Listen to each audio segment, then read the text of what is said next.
I saw you looking at him. Janet's heart stopped. She'd been reaching for her wine glass. Now her hand just hung there, suspended in the air between them like she'd forgotten what it was for. What? The word barely made it past her lips. James leaned forward. His jaw was tight. His eyes looked nothing like they had an hour ago when he'd kissed her in the car. You heard me. His voice was low, controlled. The kind of calm that meant something bad was coming. Don't play dumb, Janet. It's insulting. Her mind scrambled backward. What had she done? She'd been talking about his promotion, laughing at his joke about his boss, thinking about how tonight might finally be the night the guy behind me. James's fork clattered against his plate. With the tattoos. I saw you staring. I wasn't. You were. He cut her off so quickly she flinched. You think I'm blind? You think I don't notice when my girlfriend is checking out other men right in front of my face? The words hit her like cold water. No. No. She'd been looking at the painting. The one with the gold frame. She'd noticed it because the light from the candles made it shimmer, and she'd thought about how beautiful it was. And yes, there was a man sitting in front of it, but she wasn't. She wasn't. James, I swear to God, I was looking at the art on the wall. I didn't even. Liar.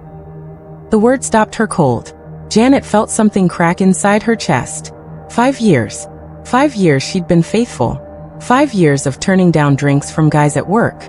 5 years of leaving parties early, because James got uncomfortable. 5 years of proving over and over that he was the only one. And he thought she was lying. You're wearing that dress, he said, his voice rising now, loud enough that the couple at the next table stopped talking. That red dress. You know what that dress says? It says look at me. It says I'm available. Janet looked down at herself. At the dress she'd agonized over for an hour. The dress she'd bought because he'd once told her red was his favorite color on her. The dress she thought made her look beautiful. Now it felt like evidence. I wore this for you, she whispered. Her throat was burning. I wore it because I thought you'd. Thought I'd what? James slammed his hand on the table. The silverware jumped. The wine glasses shook. Thought I'd be too stupid to notice you flirting? People were staring now. Not just glancing.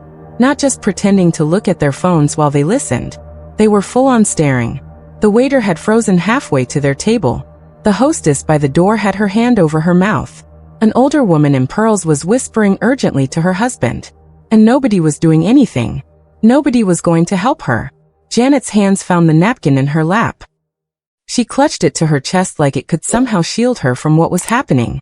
Her vision blurred. Oh God, she was going to cry. Here. In public. In front of all these strangers. James, please. Her voice broke. You're scaring me. I'm scaring you? He laughed. It was a terrible sound. That's rich. I bring you to the nicest restaurant in the city.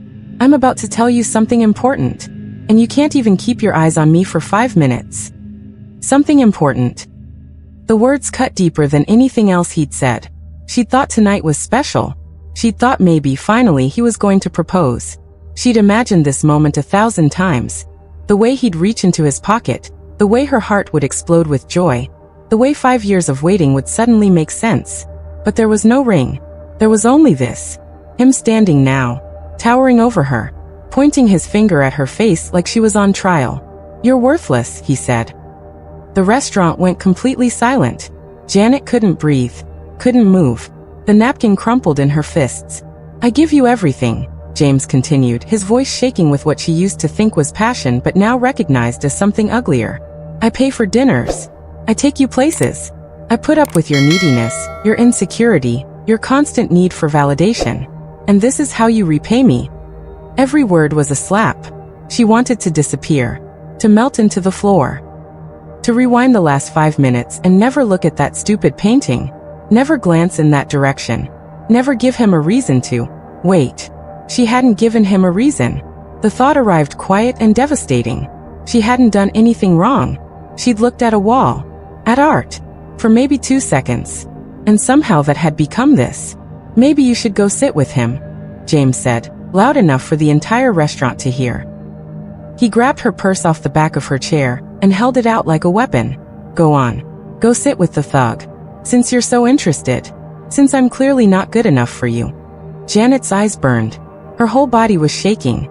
She looked up at James, really looked at him, and for the first time in 5 years, she didn't recognize the man standing there. Who was he? Who had he become? Or had he always been this person, and she'd just been too in love to see it?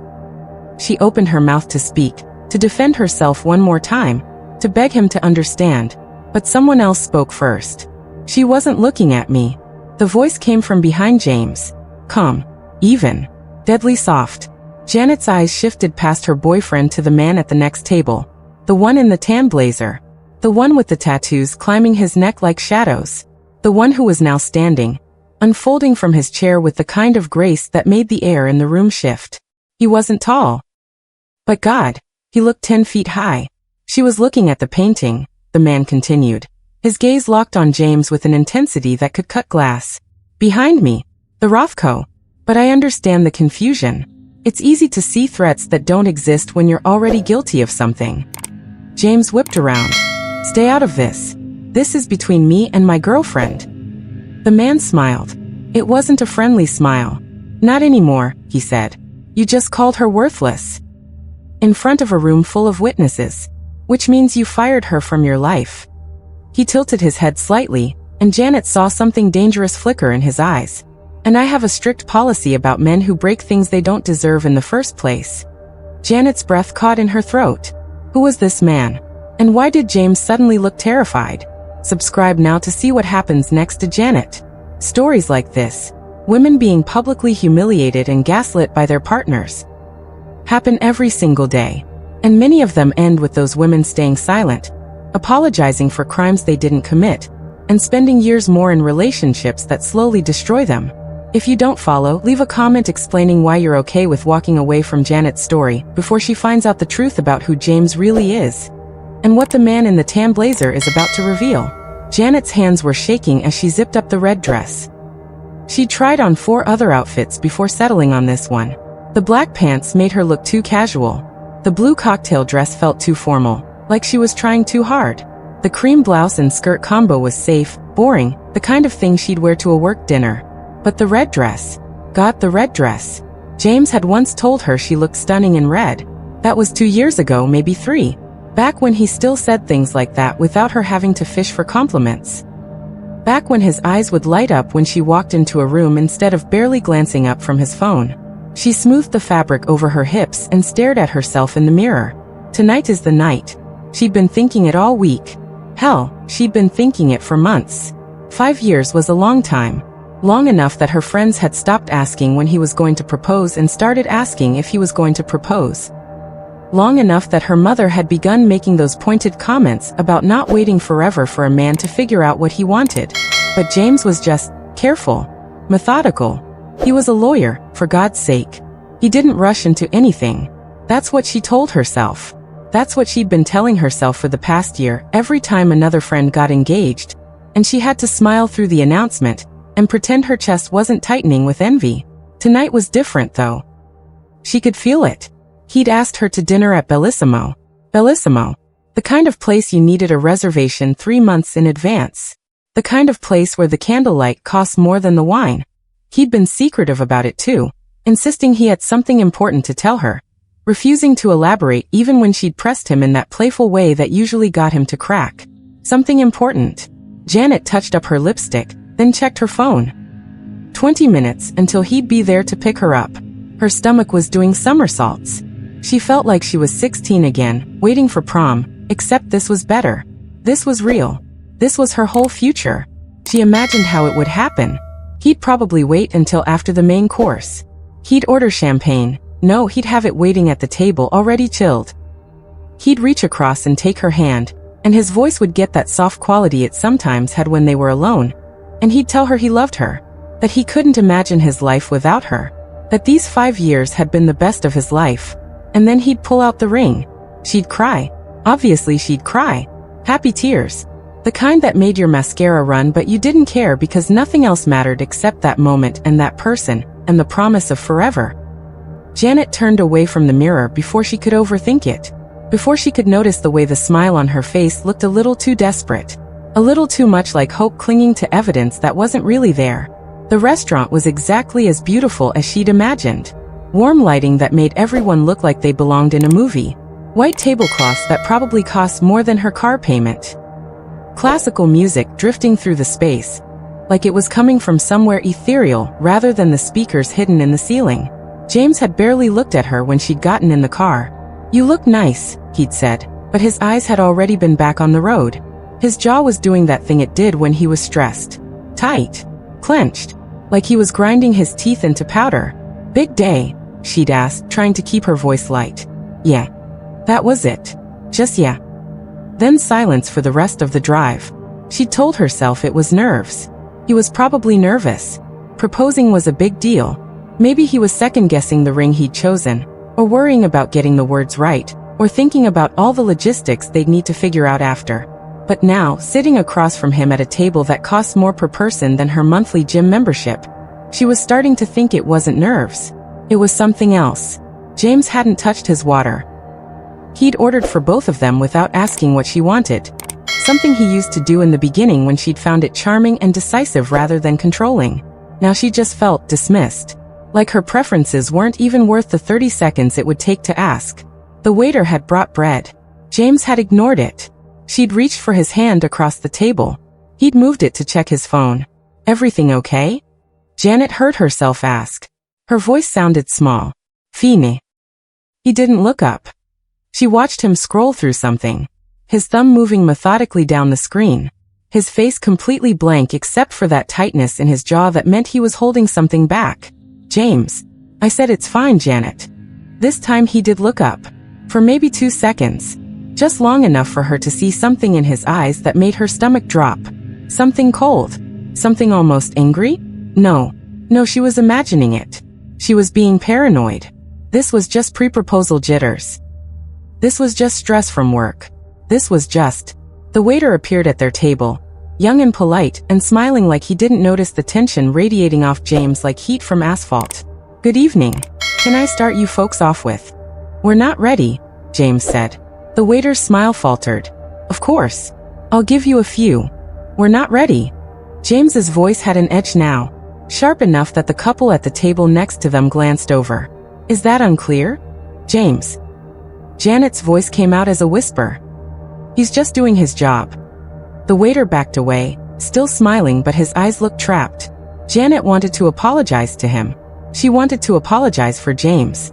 But James was already back on his phone, scrolling, like nothing had happened. Like he hadn't just humiliated someone for the crime of trying to take their order. Janet picked at the bread. She wasn't hungry anymore.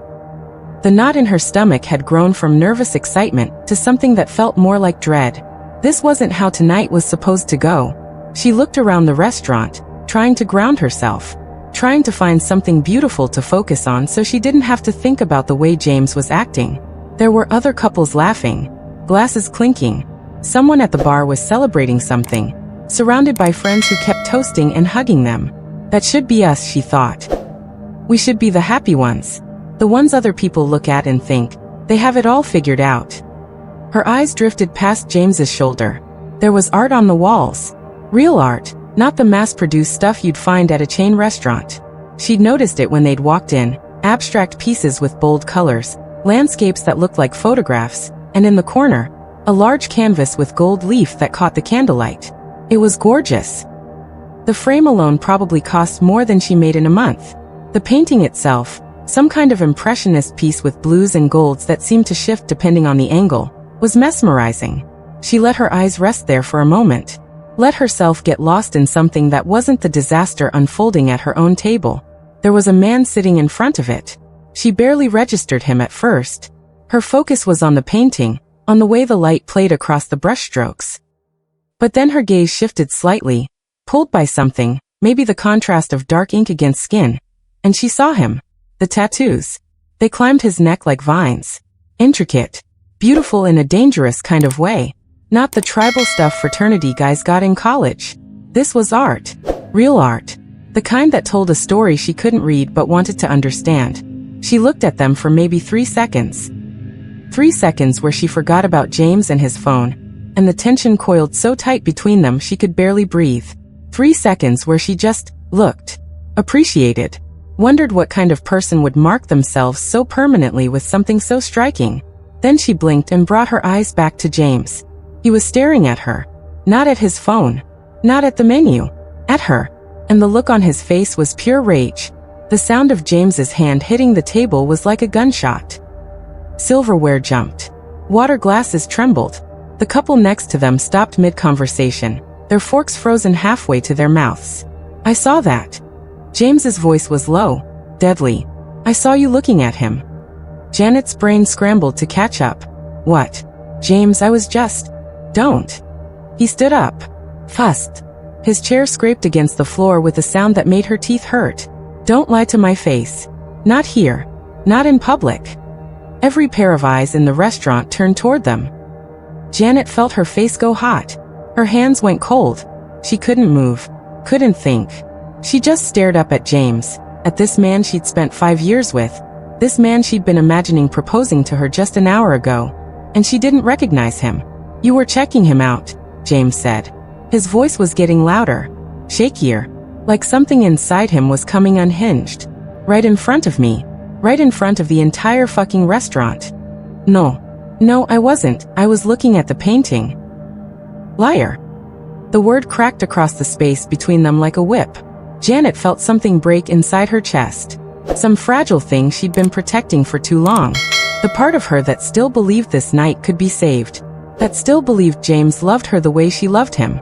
You think I'm blind? James leaned forward, bracing his hands on the table. His face was twisted into something ugly. Something she'd never seen before. You think I didn't see you staring at that thug with his neck tattoos? What, you want a bad boy now? 5 years with me isn't exciting enough for you. James, please. Her voice broke. She could feel tears building behind her eyes. Hot. Humiliating. Please what? He was shouting now.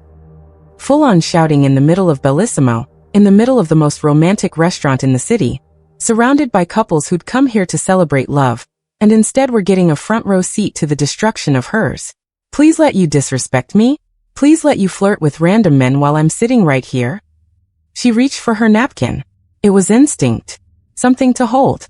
Something to press against her chest, so she didn't fall apart right there in front of everyone. I wasn't flirting, she whispered. I wasn't.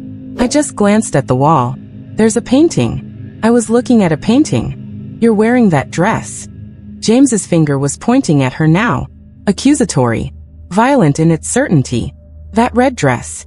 You know what that says? You know what you look like. Janet shook her head. She couldn't speak. Couldn't breathe past the tightness in her throat. It says you're available, James said. The words dripped with contempt. It says you're advertising yourself. And clearly it worked, because you couldn't keep your eyes off him for 5 goddamn minutes. The tears spilled over. She couldn't stop them. They ran down her cheeks and she pressed the napkin harder against her chest, and she wanted to disappear. Wanted the floor to open up and swallow her whole. Around them, the restaurant had gone completely silent. The piano had stopped. The waiter was frozen in the doorway to the kitchen. The hostess had her hand over her mouth. An older woman in diamonds was staring at them with something that looked like horror mixed with pity, and Janet couldn't decide which was worse. Nobody was helping her. Nobody was doing anything. They were all just watching. Like this was entertainment. Like her humiliation was dinner theater they'd paid extra for. James. Her voice came out strangled. You're scaring me. He laughed. It was the worst sound she'd ever heard. I'm scaring you? That's what you're worried about right now. He grabbed his wine glass and took a long drink, then set it down so hard the stem nearly cracked. I take you to the nicest restaurant in the city. I'm about to tell you something that could change our lives. And you're sitting there eye-fucking some random gangster at the next table. I wasn't, she was sobbing now. Full, ugly sobs that made her shoulders shake. I wasn't. I love you. I've only ever loved you. I don't even know who that man is. You're worthless. The words hung in the air between them. Janet stopped breathing. You hear me? James's voice had gone quiet again. That dangerous quiet that was somehow worse than the shouting. 5 years. 5 years I've invested in you. In us. And this is what I get. A woman who can't even pretend to be faithful for the length of a dinner. She stared at him. At the man she'd been planning a future with. The man whose last name she'd practiced writing with her first name in the margins of notebooks when she was bored at work. The man she'd defended to her friends when they'd said he seemed controlling. When they'd said he seemed possessive. when they'd said maybe she should think about whether this relationship was really what she wanted. She'd defended him, and now he was calling her worthless. I give you everything, James continued. His voice was shaking, not with emotion, with something meaner, something that had been building for a long time, and was finally finding its release. I pay for dates. I take you places. I put up with your neediness, your insecurity, your constant need for me to tell you you're beautiful. Each word was a knife. And what do I get? He spread his arms wide, like he was addressing a jury. I get a girlfriend who checks out other men the second I turn my back, who probably does it all the time when I'm not around, who makes me look like an idiot. That's not true. Janet's voice was barely audible. None of that is true. No. James reached down and grabbed her purse from where it hung on her chair. He held it out to her like it was contaminated. Then prove it. Go sit with him. Go sit with your new boyfriend, the bad boy with the tattoos.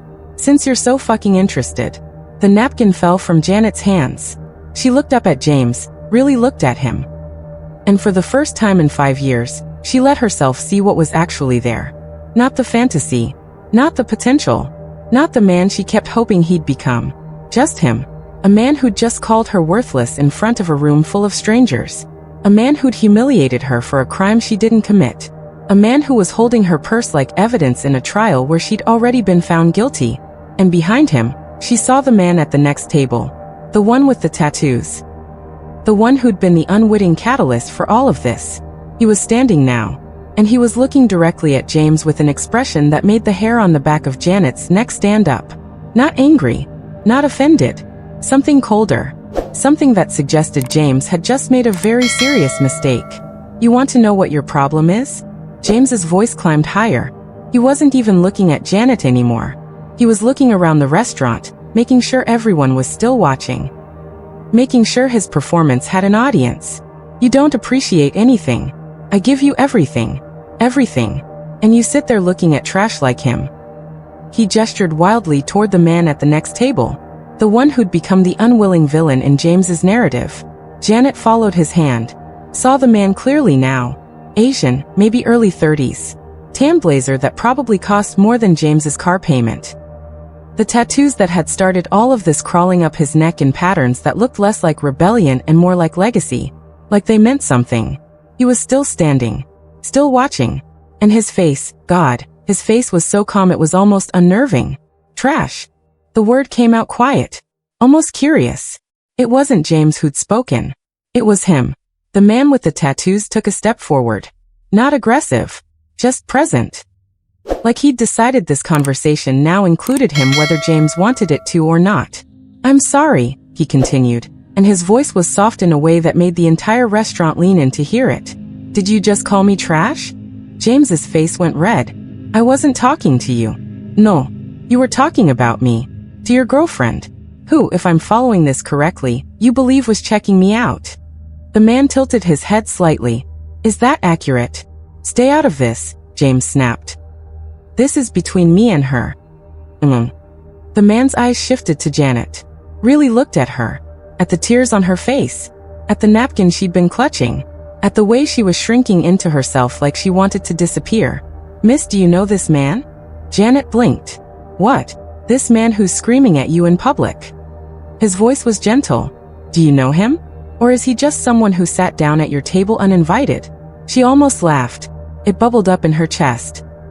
Hysterical and inappropriate, because the question was so absurd, and yet somehow it felt more real than anything that had happened in the last 10 minutes.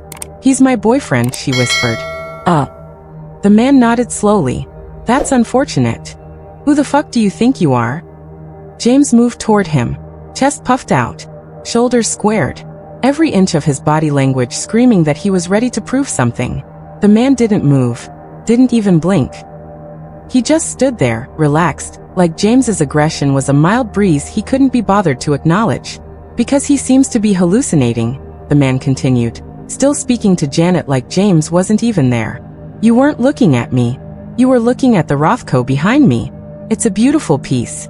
I was admiring it myself earlier.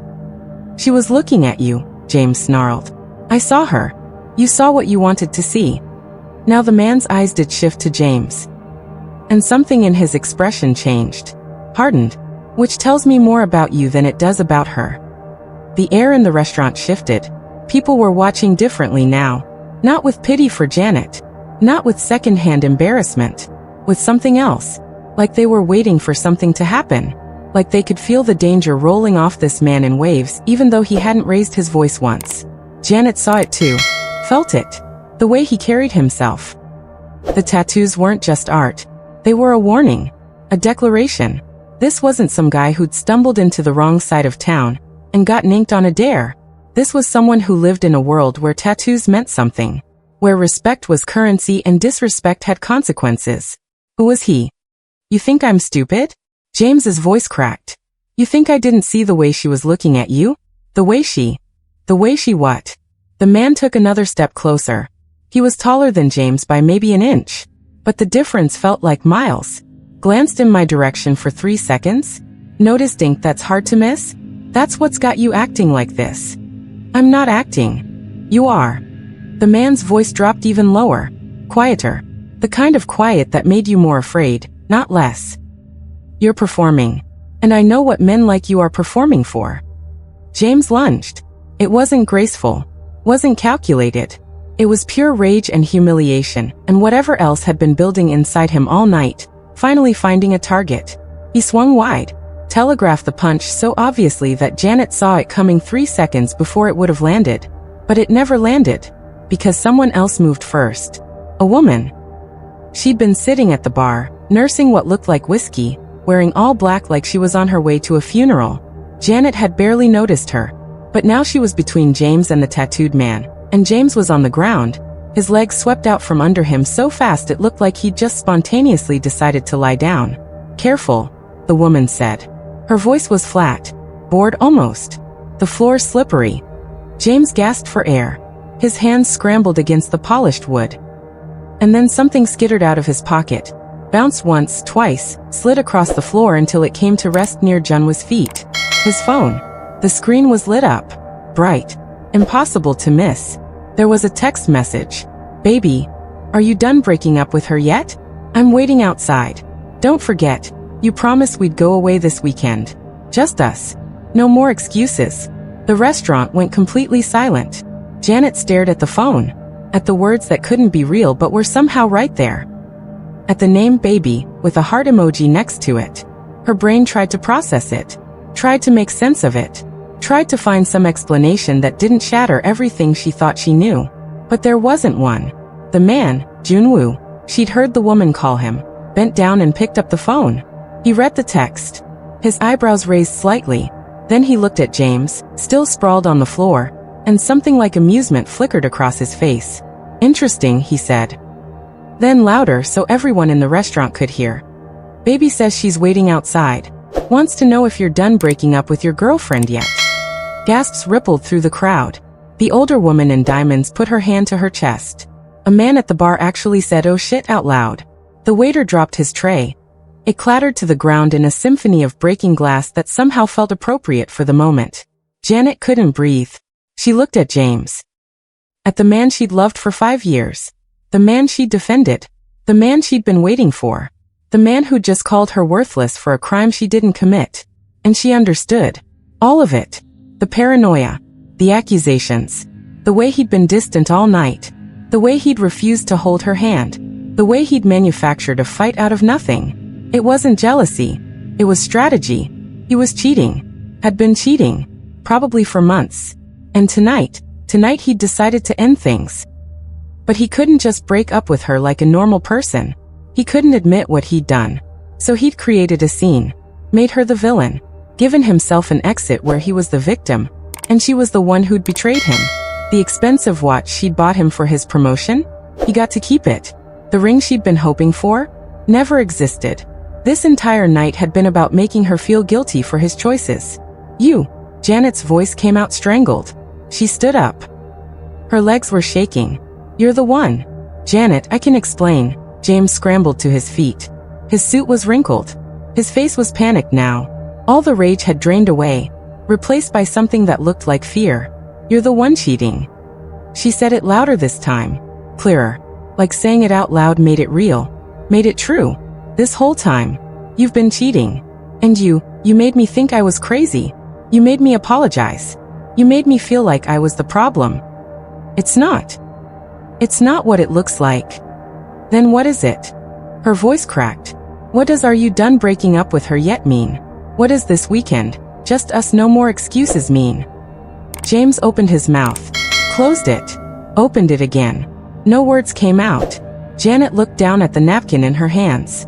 The one she'd been clutching to her chest like armor. The one that was damp now with tears she'd cried because he'd convinced her she was the one in the wrong.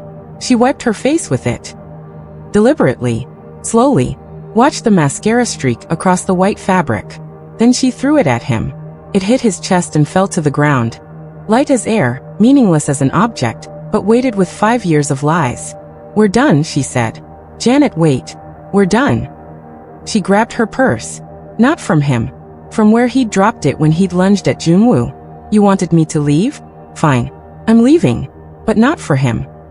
She gestured to Junwoo. "For me. Because I deserve better than this. Better than you." She turned to walk away. Her legs felt like water. Her chest felt like it was caving in. But she was walking. She was actually walking away. Mississippi. It was Junwoo's voice. She stopped. Turned. He was looking at her with something that might have been respect. Or recognition. Like he'd seen this story play out before and knew how hard it was to walk away in the middle of it. "You forgot something," he said.